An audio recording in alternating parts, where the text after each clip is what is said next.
बिहारच्या बुद्धगया येथील महाबोधी महाविहार संपूर्ण नियंत्रण बौद्ध धर्मीयांच्या ताब्यात द्यावे।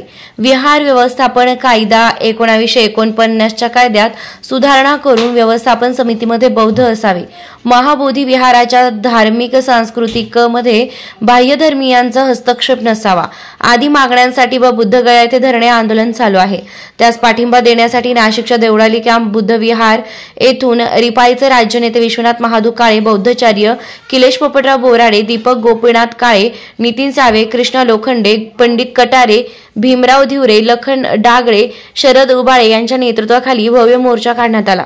यावेळी विश्वरत्न बाबासाहेब आंबेडकर आणि भगवान बुद्ध यांच्या जल्लोषात घोषणा देऊन महाबोधी महाविहार मुक्त झाले पाहिजे असा गगनचुंबी नारा यावेळी देण्यात आला। मोर्चा देवळाली कॅम्प पोलीस ठाण्यात आल्यावर मान्यवरांनी भाषणे केली। त्यानंतर पोलीस निरीक्षक संजय पिसे यांना निवेदन देण्यात आलं।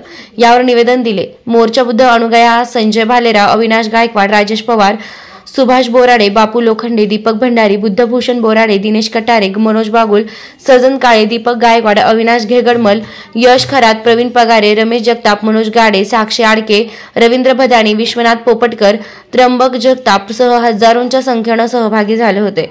रोखठोक पोलीस टाइम्स न्यूजसाठी संपादक विलास डी भालेराव भगूर।